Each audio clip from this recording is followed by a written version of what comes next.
কালকে 2টোর পর আমরা ওখানে রাত্রিবেলা ঘুরতে আসি। 2টোর পর আমাদের এখানে আরও আছে, ক্লাবের ছেলেরা আছে, আমাকে পরে ফোন করে ডেকেছে। ওরা স্পটে ছিল, শুধু মানুষের আত্মনাদ শুনেছে, কিছু করতে পারিনি আমরা। একটাই সিঙ্গেল গেট ছিল, ওটা দিয়ে উঠবো কী করে আমরা? শুধু মানুষ ওপর দিয়ে নাম ছেড়ে দেখতে পাচ্ছি। মানে যে তালা আগুন লেগেছে ওরা কিছু করতে পারেনি, ওরা উপরে যারা ছিল 3তলা 4তলা 5তলা, ওরা লোকগুলো ভয় দিতে নেমেছে। এই যে 80 জন 90 জন বলেছে যে উদ্ধার হয়েছে, শুধু ওরাই উদ্ধার হয়েছে, কিন্তু ওই হোটেলে কোনো উদ্ধার হয়নি। এই বিল্ডিংটাতে মোট কটা হোটেল চলে? হ্যাঁ অনেক, 15-16টার বেশি, 15টার উপরে হোটেল আরও বেশি নিশ্চিত? নিশ্চিত একবারে।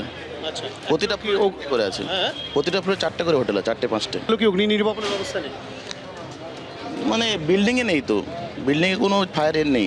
বিল্ডিংয়ে কোনো ফায়ার নেই, এক একখানা ফ্লোরে 4টে-5টা করে? 4টে-5টে হোটেল আছে, যে মোট 5টা ফ্লোর আছে? 5টা ফ্লোর আর আছে। কি 15-20টা হোটেল আছে? হ্যাঁ 10-15টার বেশি হোটেল আছে। সরু গলি, যেটাই আগুন লেগেছে ওটা তো পুরো একবারে কাঠের বানানো, মানে ইটের গাঁথনির মতো নেই, শুধু মানে ফার্নিচার কাঠের বানানো, পুরো সানমাইকা এইসব, এই জন্য আগুন লেগেছে, তীব্র ছড়িয়ে গেছে আচ্ছা, তার জন্যই। নাহলে মানে আমরা শুধু আমার হাত পা কাঁপছে আমাদের এখনও, কালকে রাত্রের পর থেকে। এই হোটেলগুলো চলছে কতদিন? হ্যাঁ অনেক দিন। আমি কাজে ঢুকেছি 2015 সালে, ওদিন থেকে আমরা তো হোটেল দেখছি এরাই। হোটেল বাড়ছে তো কমছে না, প্রতিদিন হোটেল বাড়ে।